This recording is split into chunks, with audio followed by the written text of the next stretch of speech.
qué situación se enfrentaría Israel ante una respuesta de estos ante el mundo. Dirían, no, permitieron que los mataran a los rehenes, etcétera, etcétera. 200 familias de los rehenes están esperando que regresen a casa. Niños, jovencitas, a todas las jovencitas las violaron.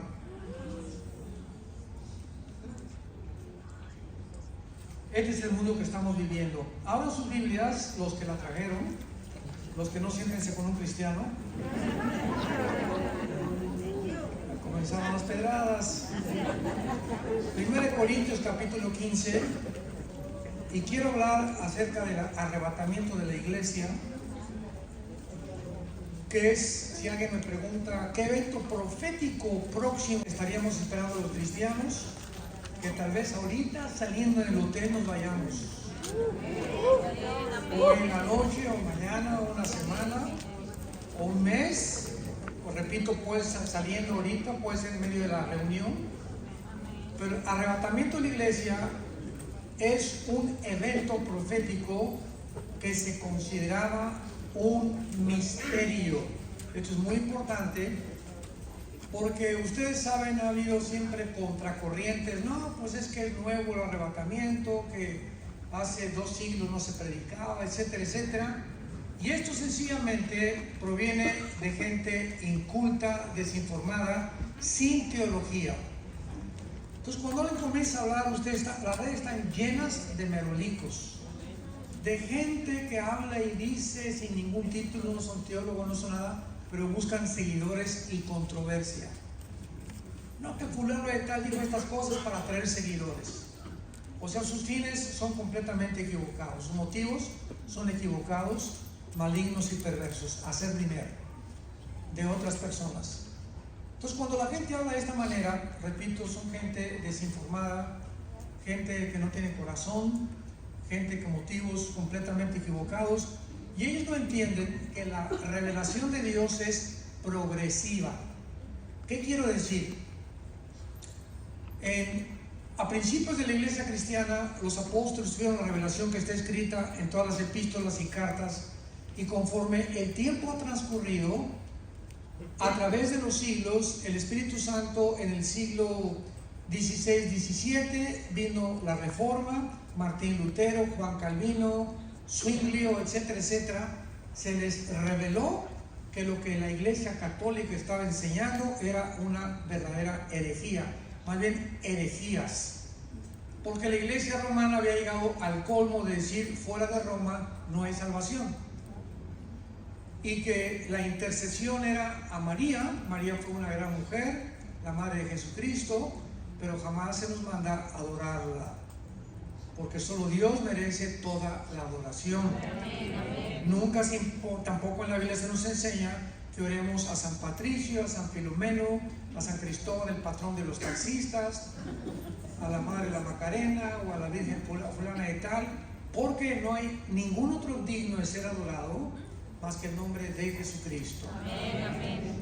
Entonces, Martín Lutero fue un monje que allá en Alemania, que quería ser, bueno, más bien ya estaba a punto de recibir el celibato, y le cayó así un milagro, nadie sabe cómo, pero comenzó a leer un folleto de la Biblia, del libro de Romanos, y en capítulo 1 de Romanos se encontró que decía, el justo por la fe vivirá.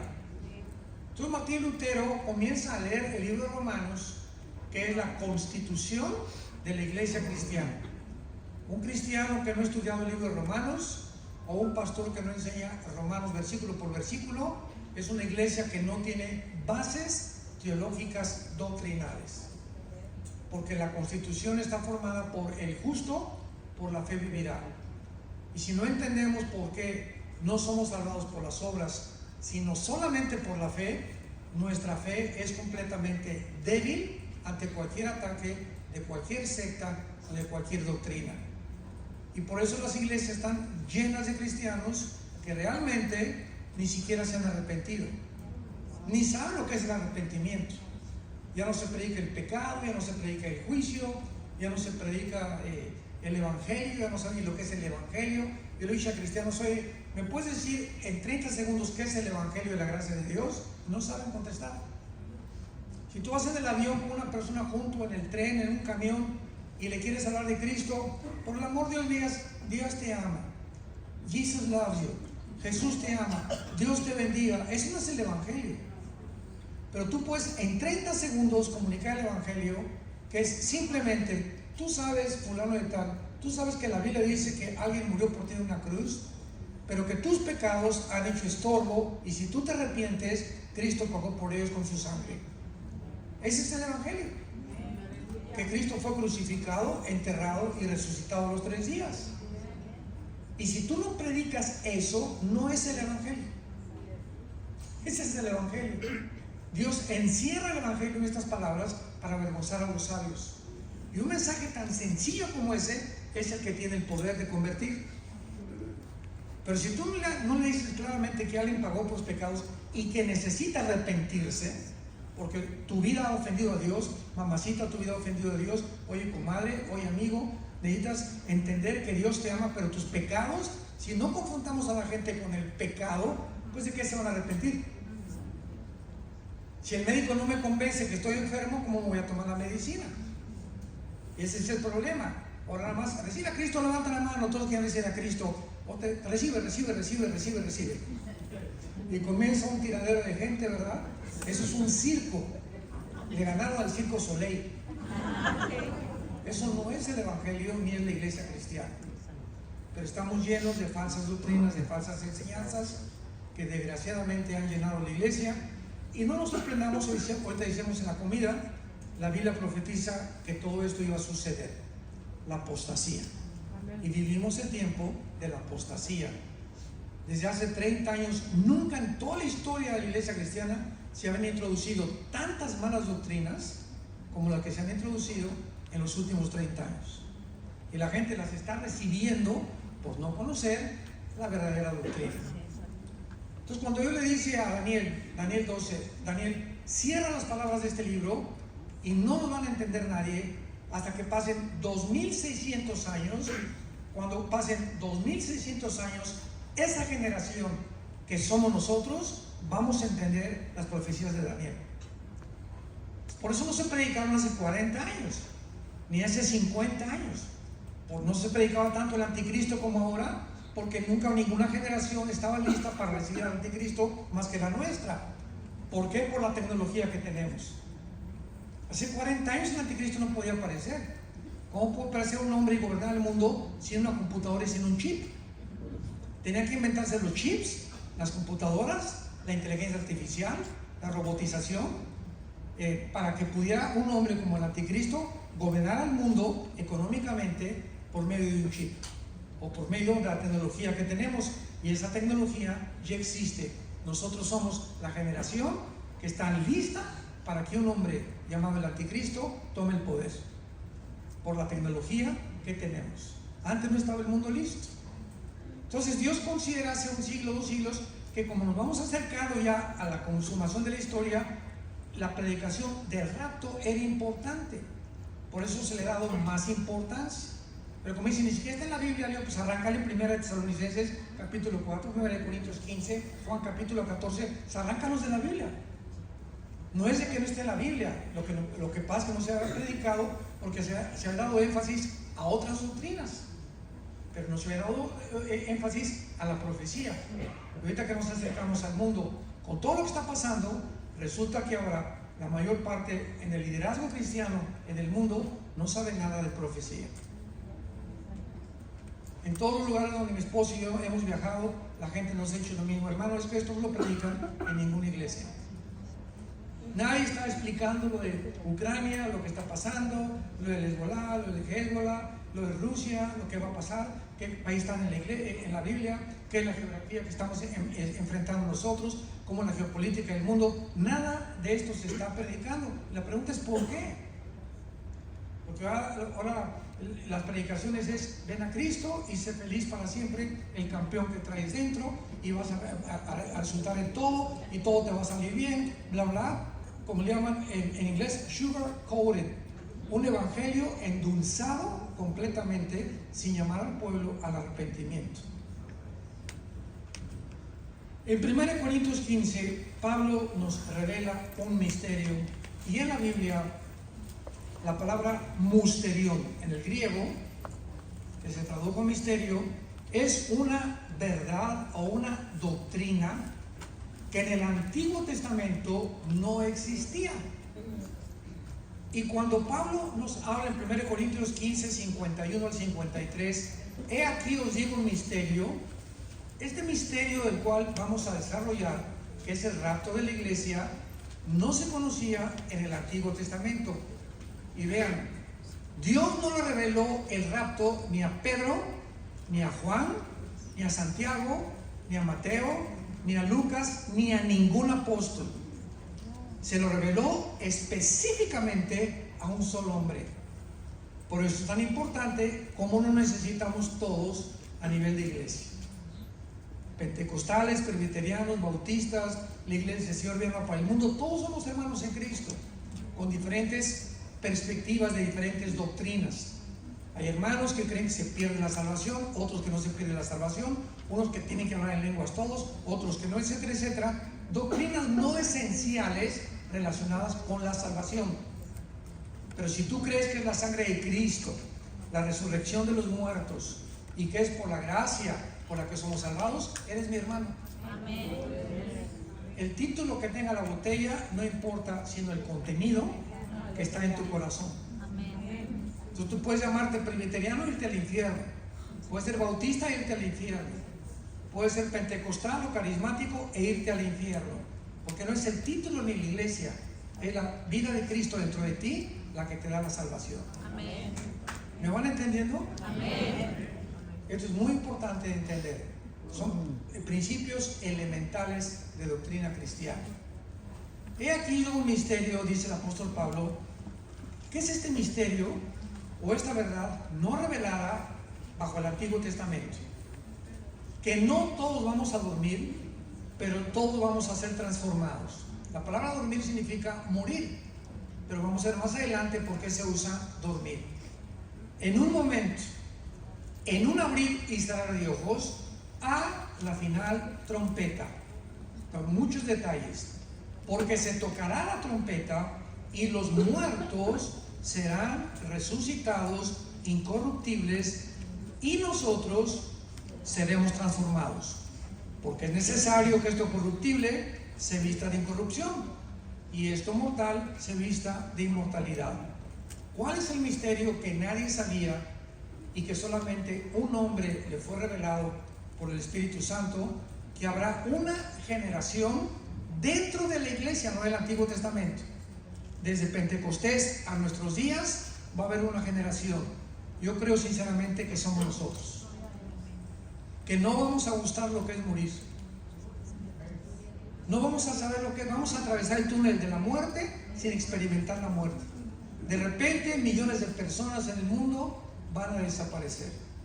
Se va a caer tus sacos, tus chanclas, tu anillo de casado, pilotos que van a tener que chocar los aviones porque el piloto desapareció, tráfico en las calles, congestionamiento en los medios de comunicación. El mundo va a quedar como loco. Ya saben ustedes qué van a explicar, ¿verdad? Se los llevaron los ovnis. No es coincidencia que desde 1946, 2 años antes de que Israel se independizara, comenzó a propagarse la propagación de ovnis. Y estos ovnis, objetos voladores no identificados, lo atribuyen a seres extraterrestres. Y hasta ahí decimos amén, amén. Amén. Solamente que la diferencia es que para nosotros no son ovnis, son ovis, objetos voladores identificados. Porque él me dijo, es que ¿cómo pueden los cristianos no creer si hay vestigios y documentos de pilotos, de astronautas que certifican que han visto objetos que rebasan la velocidad del sonido, el Mach 3, Mach 4, y que no es posible que ninguna nación los haya producido? Y nosotros no negamos eso.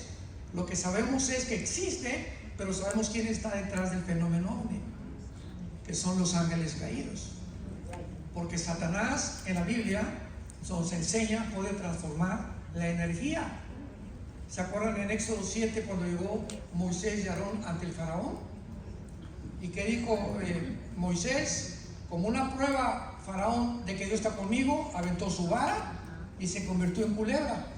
Y los brujos Los hechiceros del faraón repitieron ese milagro.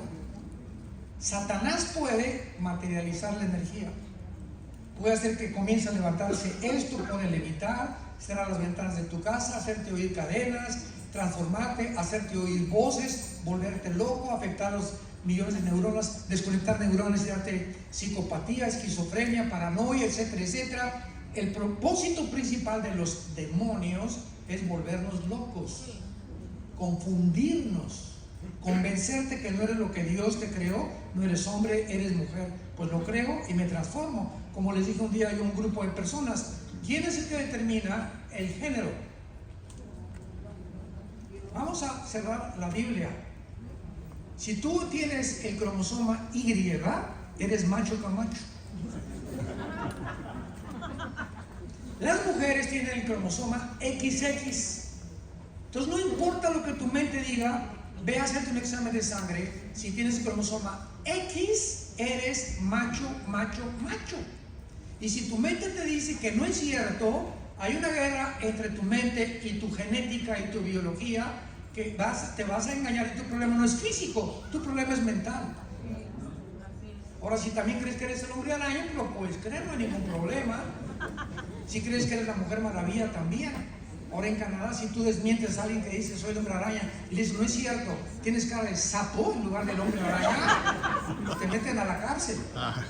Increíble al mundo que estamos viviendo. Entonces es una guerra en la que la misma ciencia ha quedado completamente avergonzada. Entonces la Biblia nos muestra claramente que el propósito del enemigo es robarnos nuestra identidad. Cuando Satanás le roba la identidad a una persona, esa persona queda a merced completamente de los demonios, porque has sido convencido que no eres lo que Dios te creó, sino que eres de otro género.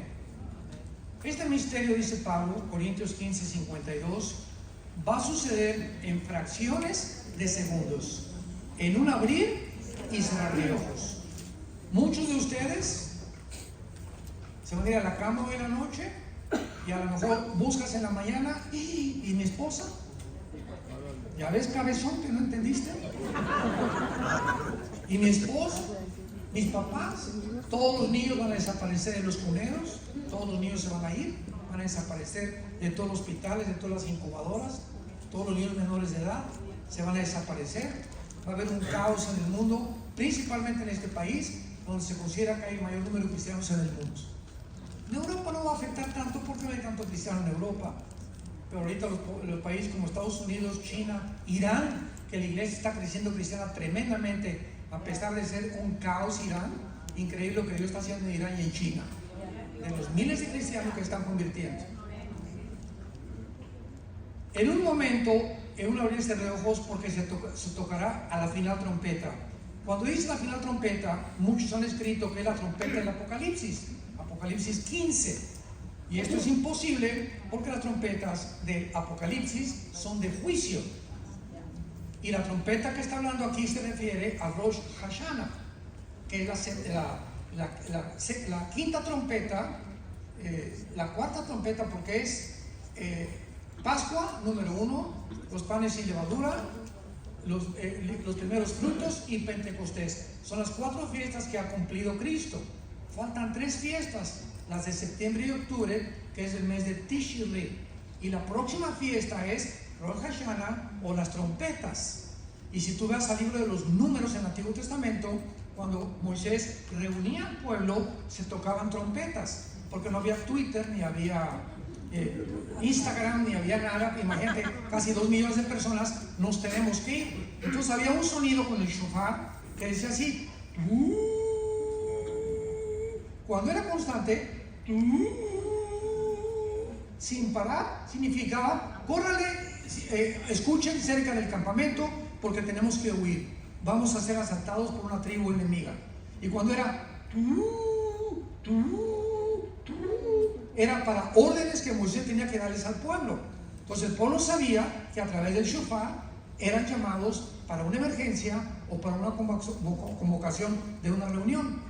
Y Rosh Hashanah es la 100ª trompeta, la última trompeta que toca en la fiesta de las trompetas. Por eso muchos creen que si el rapto viene va a ser entre septiembre y octubre.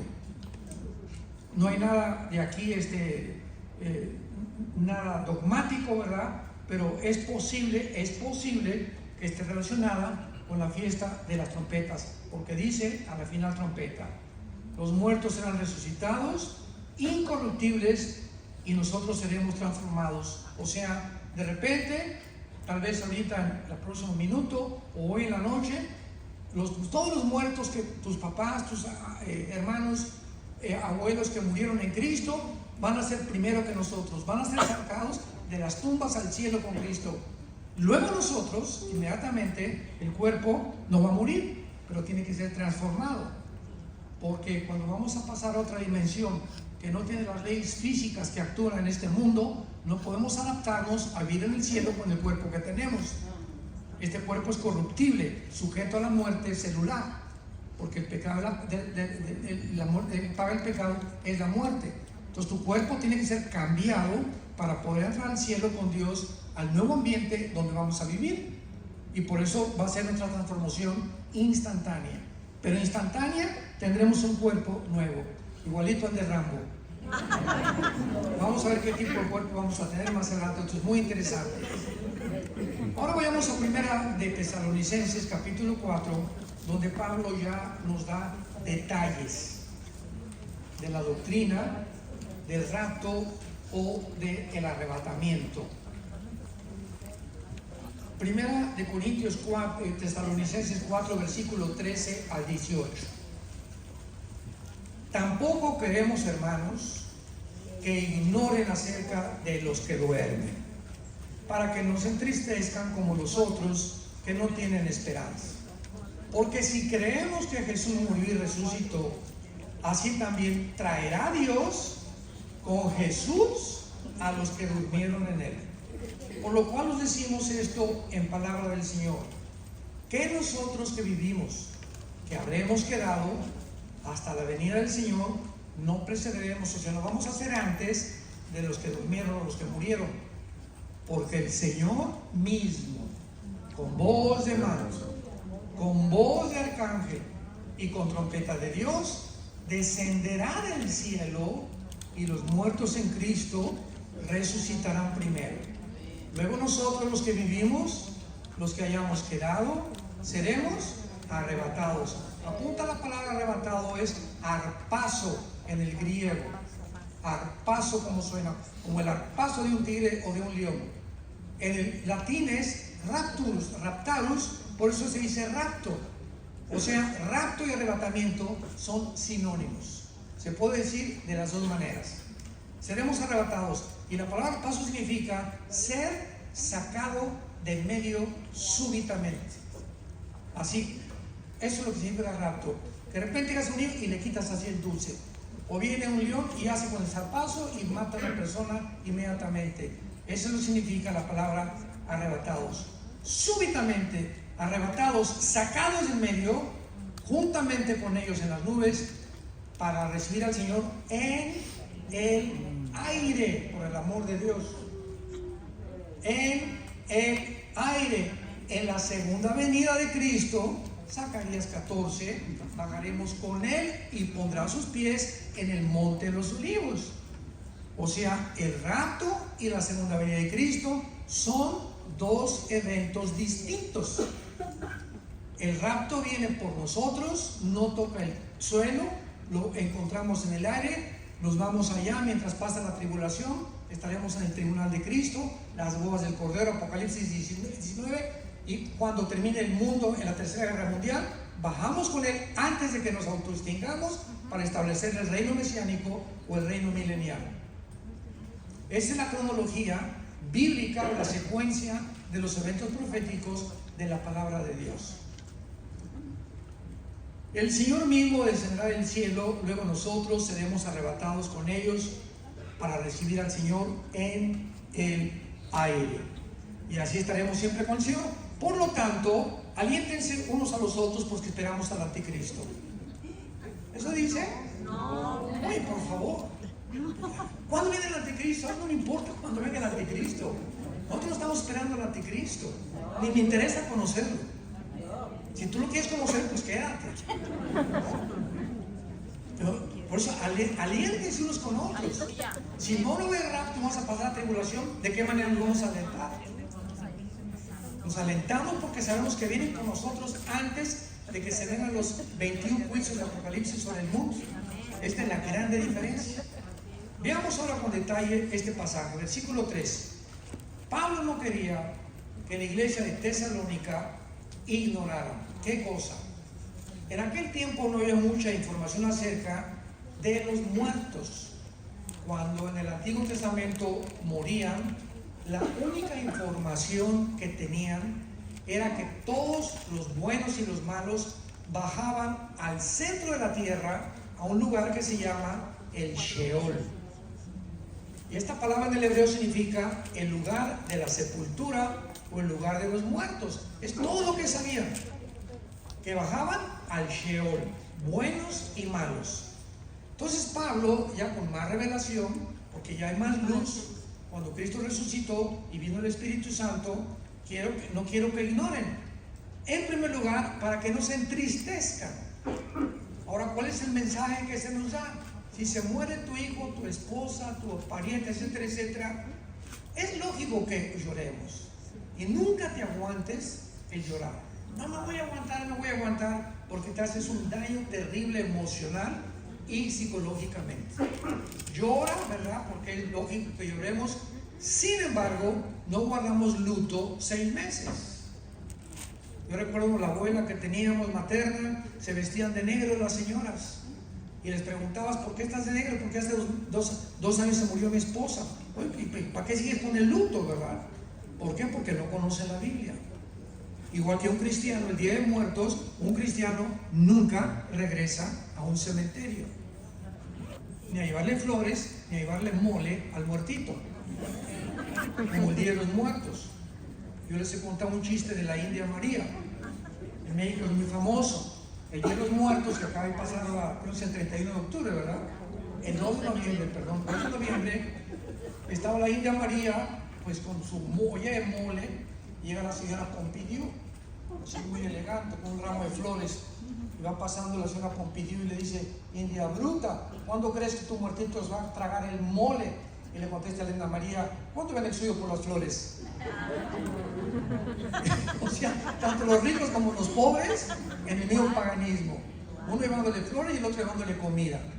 O sea, es absurdo, ya sabemos, no hay nadie ahí, está vacío, o sea, son gusanos los que están ahí. El momento que se muere la persona, ahí salimos, vamos a ver el alma y el espíritu inmediatamente. Ya iban a llorar y abrazando el cajón, ya no hay nadie en el cajón, ya no hay nadie en el ataúd. Ya no hay nadie en la funeraria. Se acabó y esa persona está o en el cielo o en el infierno. Por eso ya no regresamos nunca al cementerio. Porque es absurdo llegar y pararte frente a la tumba. Ay, mi Juanito, por aquí y por allá. Ni te están oyendo los gusanos de Juanito. Juanito ya no está ahí. Juanito está en el cielo o está en el infierno. Muy bien. No quiero que hermanos ignoren acerca del escudero para que no se entristezcan como los otros que no tienen esperanza. El cristiano, perdemos seres queridos. ¿Cuál es nuestro consuelo como cristianos? Saber, porque dice el versículo 14, si creemos que Jesús murió y resucitó. Hay un sí condicional, ¿ya lo vieron? Si realmente eres cristiano y crees que Jesús resucitó, entonces tu pariente está en el lugar y ese es el consuelo, mucho mejor que aquí. Mi mamá está descansando, mi papá está descansando, gracias a Dios. Mi hermano está descansando, mi ex esposa está descansando, mi esposa está descansando. Entonces no tengo por qué vivir, tengo que seguir viviendo. No, esa tristeza no nos ayuda en la vida. Estás triste una semana, 2 semanas, un mes, tal vez, pero no vas a pasarte toda la vida. Hace 2 años estoy vestida de negro porque se murió mi esposa. Entonces les escribo para que no nos entristezcamos como los demás que no tienen esperanza. Y le lloran 3 años y 4 años y van al panteón porque no saben que está en un lugar mucho mejor. Entonces tenemos una esperanza nosotros, que nuestros difuntos cristianos están en un lugar mucho mejor. Y el solo pensamiento de que está disfrutando con los ángeles y todo mi familiar o el pariente, eso me da paz y me da consuelo. Amén. Amén. Para seguir viviendo. No podemos toda la vida vivir amargados por alguien, porque tenemos una esperanza de la resurrección de Jesucristo. Por lo cual le decimos en palabra del Señor que nosotros que vivimos, que habremos quedado, no precederemos a los que durmieron, porque el Señor mismo va a ser el mismo Señor Jesucristo que resucitó y ascendió al cielo, quien va a bajar del cielo. El mismo Señor Jesús va a bajar del cielo. Amén. Y dice la Biblia, y hablo con voz de, por favor, les ruego, va a venir con voz de mando. O sea, mandando qué cosa, que lo alcancemos en el cielo. Vámonos, vamos a oír otra vez la trompeta o el shofar, y en ese momento nos vamos con él. El arcángel Miguel vendrá con él, con millones de ángeles por nosotros también. Imagínense qué espectáculo. Ni un sueño, ni una película, nadie podría describir el gozo tan grande que vamos a experimentar al estar con Jesús. No vamos a creer ni siquiera que estamos muertos. O sea, ¿dónde estoy? Con Jesús y los ángeles y el arcángel Miguel y todo. Vámonos y nos vamos hasta el tercer cielo con él. Y ya se acabó tristeza, se acabó enfermedad, se acabó lloro, se acabó todo completamente, porque estamos ya para siempre con el Señor. Amén, amén. Ahora, hay una pregunta muy importante, porque hay mucha gente que enseña como una secta que se llama los Testigos de Jehová. No son cristianos, es una secta que fundó el juez Rutherford y tiene la Torre Vigía, una revista que se edita en Nueva York y que enseña que Jesús no es Dios y que nosotros no tenemos conciencia después de morir. Vayamos a Apocalipsis capítulo 6. Y la Biblia nos va a enseñar en esta tarde que cuando tú mueras y cuando yo muera, esto es increíble, vamos a mantener conciencia de quiénes somos. Síganme con mucho cuidado. En otras palabras, fíjense en esto. Cuando tú mueres, ¿qué te comen los gusanos? El cerebro. ¿Sí? Sí, claro, ¿cómo que no? Será Supergirl, ¿verdad? Nos comen todos, o sea, puros huesos, ¿no? Ahora, ¿por qué la Biblia nos describe que cuando estemos con el Señor seguimos pensando, seguimos oyendo y seguimos viendo si los gusanos nos comieron los oídos, los ojos y el cerebro? La pregunta está, ¿en dónde están los pensamientos entonces? En el alma, no están en el cerebro. Seguimos manteniendo la conciencia porque nuestra conciencia no está ubicada en ningún órgano del cuerpo, ni en el cerebro tampoco. Supera esta y trasciende el elemento que Dios nos puso, que se llama el alma, que lo vamos a ver, que es el alma, que cuando despertemos o estemos en la muerte, voy a saber que yo soy. Yo soy Armando, nada más que ya después nos van a cambiar el nombre, lo que tú quieras, en el tribunal de Cristo, pero vamos a tener conciencia que somos nosotros. Voy a ver a Pablo, voy a saber que ese es Pablo, que ese es Adán, que ese es el apóstol Pedro. Nos vamos a reconocer, se llama intuición espiritual. En Mateo 17, cuando viene la transfiguración, ¿se acuerdan? Que se aparece Elías y Moisés junto a Jesús. Y estaba Pedro, Juan y Santiago ahí en el monte. ¿Y cómo reconocieron ellos? Ese es Elías y ese es Moisés, que representa la ley y los profetas.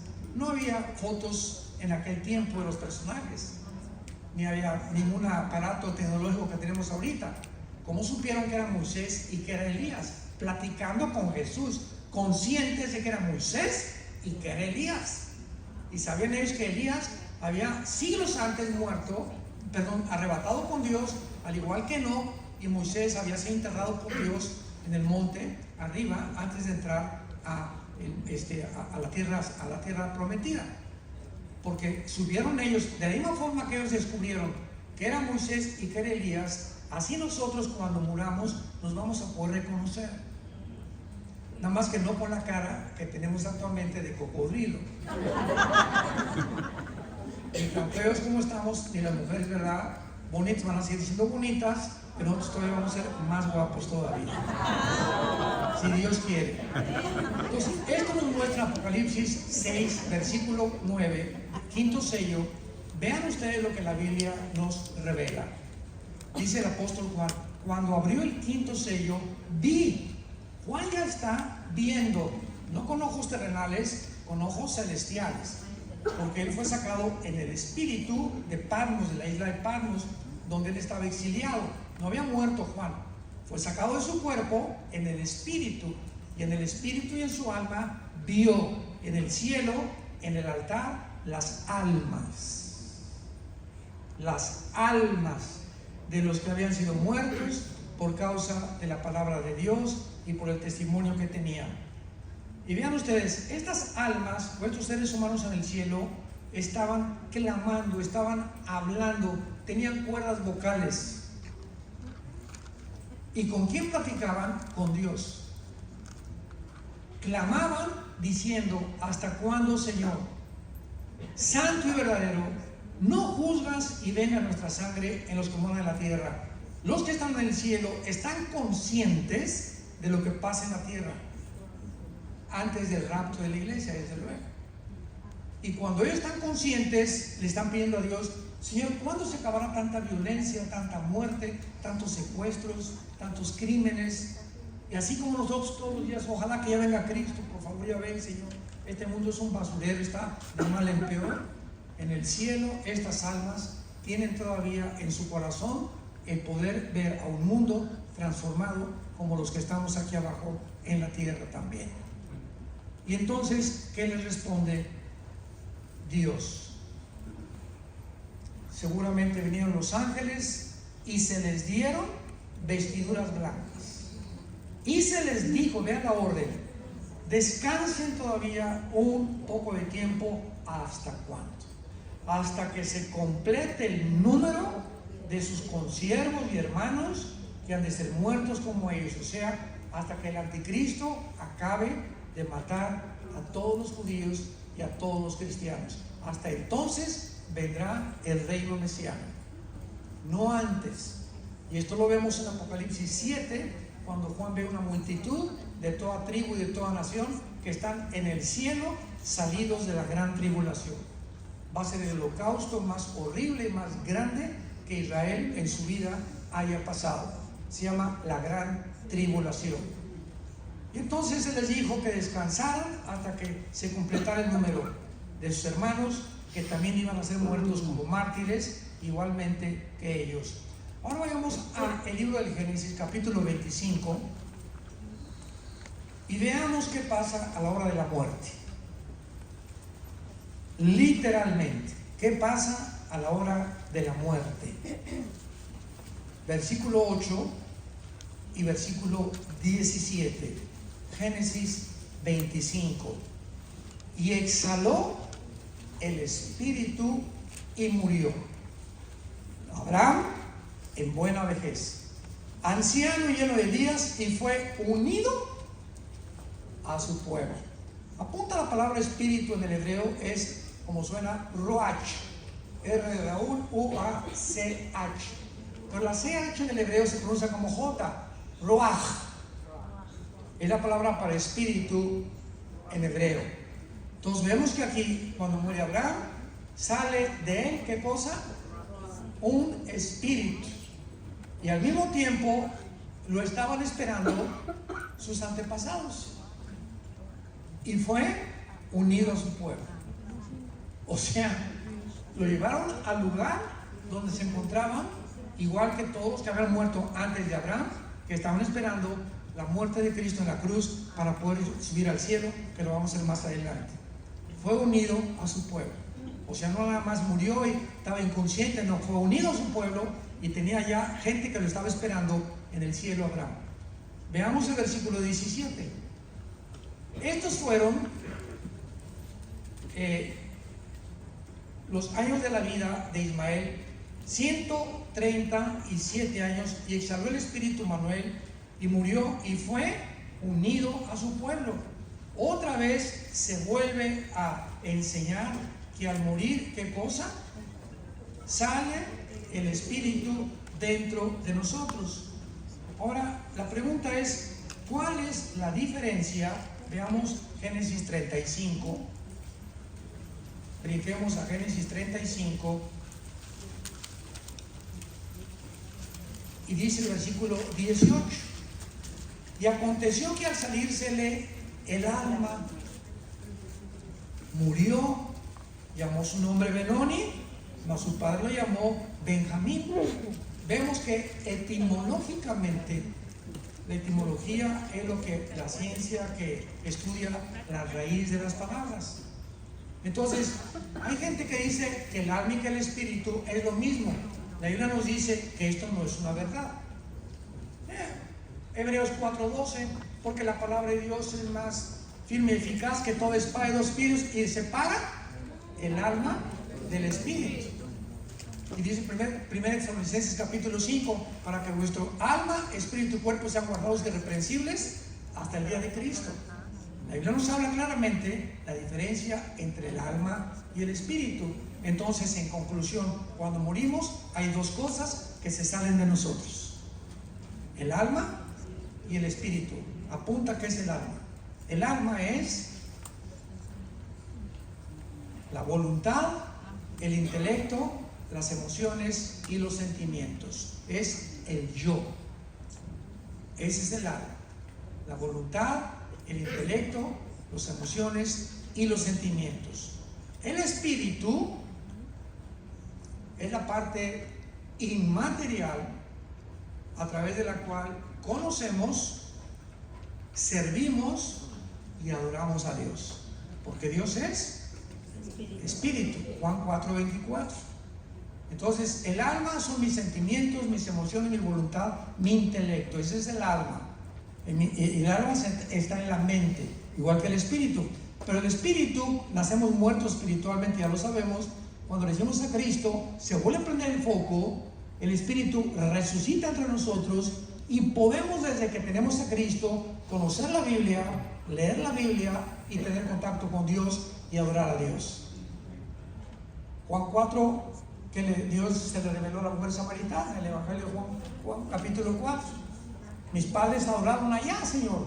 Y ustedes dicen, los judíos, que en Jerusalén. Mujer, le dice Jesús, llega la hora cuando ni los que están acá ni allá van a adorar al Padre, porque mi Padre es espíritu, y los que adoran en espíritu y en verdad lo tienen que adorar.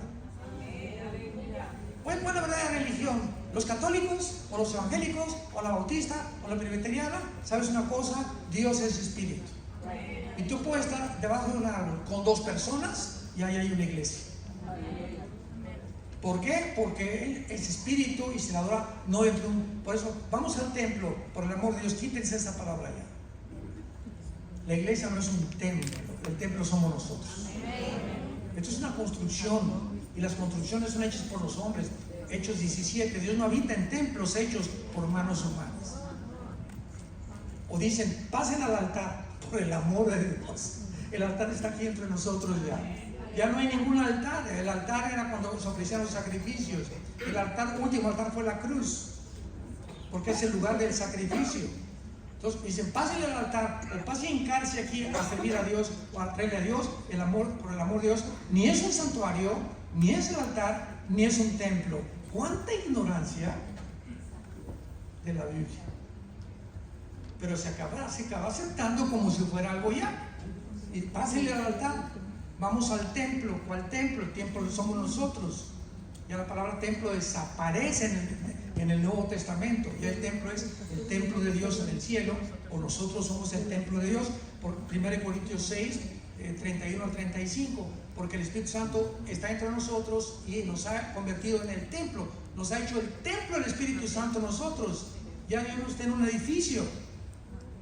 Cuando íbamos a la iglesia católica, ¿se acuerdan cómo nos trataban? Yo me acuerdo de mi abuelita, cuando estábamos afuera, ¡ajúa! Viva Zapata y Pancho Villa, y atrás de la iglesia,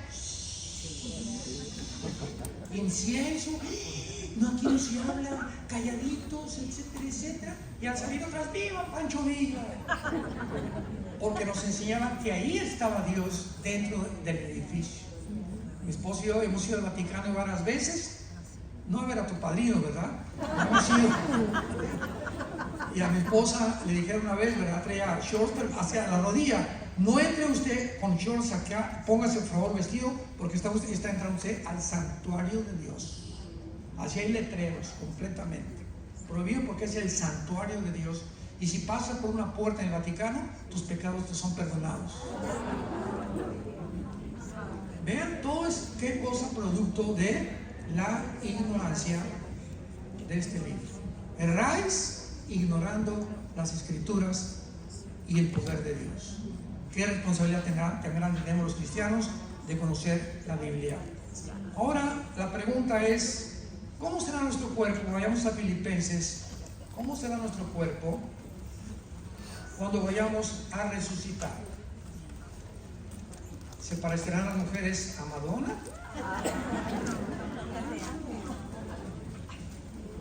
¿O nosotros, los hombres, qué cuerpo tendremos, etcétera, etcétera? ¿Vamos a comer? ¿Vamos a seguir comiendo tlayudas de Oaxaca? Y en el libro de Filipenses, capítulo 3, la Biblia nos responde cómo va a ser nuestro cuerpo. Vean cuántos detalles nos ofrece la Biblia. Versículo 20 y 21. Filipenses 3, 20 y 21. Mas nuestra ciudadanía está en los cielos, de donde también estamos esperando al Salvador, al Señor Jesucristo, el cual transformará el cuerpo de la humillación nuestra para que sea semejante ¿a quién? Al cuerpo de la gloria suya, con el poder con el cual puede también sujetar a sí mismo todas las cosas. Nuestro cuerpo tendrá las mismas características físicas que tenía el cuerpo de Cristo cuando Él resucitó. Y cuando Cristo resucitó, se acercó el centurión romano y tenían órdenes los centuriones de asegurarse que los crucificados estuvieran muertos, porque si los soldados romanos bajaban a un crucificado vivo, mataban a los soldados romanos. Era su responsabilidad asegurarse que estaban muertos, y para asegurarse les rompían con una especie como de bat los meniscos de las rodillas. Llegaban y les rompían las rodillas para que cayera el cuerpo, y si no se habían muerto por la crucifixión, se morían de asfixia, porque ya no podían colgar el cuerpo, respirar. Pero estaba escrito en el libro de Deuteronomio que al Mesías no se le iban a romper los huesos. Y eso el centurión no lo sabía. Tenía que cumplirse la escritura. Entonces el centurión, para asegurarse, dijo, por si aquello de que a lo mejor agarró la lanza y de la izquierda a la derecha atravesó todo el costado por dentro de Cristo, y cuando lo atraviesa de lado a lado, sale, dice Juan, una gota de sangre mezclada con agua. Y de acuerdo a la cardiología moderna, hermanos, de acuerdo a la cardiología moderna, el cardio, ya viene la palabra corazón, cuando se mezcla la gota de sangre con agua, significa la ruptura del pericardio. ¿Qué es el pericardio? Es una capa que envuelve el corazón. O en otras palabras, aquellos que dicen que Cristo no murió, esto lo evidencia la ciencia médica del siglo XXI, que realmente Él estaba muerto. Entonces, la primera característica es que nuestro cuerpo ahorita vive por la sangre, porque la vida del cuerpo está en la sangre. Desde los pies de la cabeza hasta la punta de mi cráneo tenemos una circulación donde nos lleva la sangre lo que comemos, lo que bebemos, minerales, todos los nutrientes, etcétera, etcétera. Hay un examen de sangre, la biometría hemática, y te sale hasta el cáncer, ¿verdad? También te puede salir que puedas tener tú también cáncer, si hay una elevación grande de plaquetas o de leucocitos o de linfocitos. Entonces la sangre ahorita es imprescindible para nosotros. Nuestros cuerpos ya no tendrán sangre. Pregunta, ¿cómo funcionarán? No sé. Yo lo único que sé es que ya no va a tener sangre. Número 2, vamos a comer. Cuando Cristo resucita en el camino de Maús, ¿se acuerdan que se le aparece a los discípulos? Y los ya se sientan para cenar. Pez y miel. El cuerpo de Cristo no tenía sangre, pero va a tener otra nueva constitución, otro nuevo mecanismos que podemos seguir asimilando la comida y seguir bebiendo y seguir comiendo. Y Cristo en la última cena le dijo a los discípulos, un día antes de morir, la última cena: este pan y este vino no lo vuelvo a comer con ustedes hasta el día que yo regrese por ustedes, anteponiéndoles ya que íbamos a seguir bebiendo vino y comiendo peces y miel. Chorizo no. Número 3 y último, cuando Cristo resucita, o sea, no vamos a tener sangre, vamos a seguir comiendo y bebiendo. Y en tercer lugar, cuando Cristo resucita, se juntan todos los apóstoles y Cristo atraviesa una pared. Y ahí estaba Tommy Boy, el agnóstico, el escéptico de los discípulos. No, hasta que yo no ponga mis manos en sus manos, no voy a creer. Y viene Jesucristo y le dice: come here. Se acerca a Tomás, escuchen esto, se acerca a Tomás y Jesús le dice: pon tus manos en mis manos. Y cuando Tomás pone las manos en las manos de Cristo, no atraviesa las manos de Cristo como si fuera un espíritu, toca algo sólido. Y cuando toca el costado de Tomás, toca algo sólido, implicando con esto que nuestros cuerpos van a materializarse y desmaterializarse a voluntad. Ahorita yo puedo hacer con mi mano esta y me rompo los meniscos, ¿verdad? Aquí de mis huesos. ¿Por qué? Porque la composición molecular de la materia de los átomos es más gruesa que los átomos de mi mano. Pero cuando el cuerpo Cristo resucitó, pudo atravesar la pared y poder otra vez materializarse y hacerse sólido con el momento que lo tocó el apóstol Juan, Tomás. Entonces nuestro cuerpo se podrá materializar. Y en cuarto lugar, la fuerza de la gravedad y las leyes cósmicas ya no tendrán poder sobre nosotros. Cuando Cristo resucita, Hechos 1 comienza a ascender venciendo la ley de la gravedad. Ya las leyes físicas no operaban en el cuerpo resucitado del Hijo de Dios. Así estará nuestro cuerpo y podremos ir a la luna, podremos ir a otras galaxias, a todo lo que Dios va a formar, ¿verdad? A voluntad. Le damos gracias a la palabra y le pedimos a Jesús con nuestra oración: sí, Jesús, ven pronto por nosotros. Gracias, Señor, por tu palabra. En esta tarde, tal vez hay muchos de ustedes que vinieron por invitación, por curiosidad, para oír, otros para aprender más. Pero tal vez en esta tarde Dios te ha hablado y te dice en esta tarde que te arrepientas de tu vida, que te arrepientas de tus pecados, que tu vida ha ofendido y está ofendiendo tu vida a Dios, y que tú no puedes seguir así, porque la paga del pecado es la muerte, mas el regalo de Dios es vida eterna en Cristo Jesús. Dios te pide que regreses a Él, que lo abraces, que Él tendrá misericordia de tu vida. Ábrele tu corazón, invítale como tu Señor y Salvador.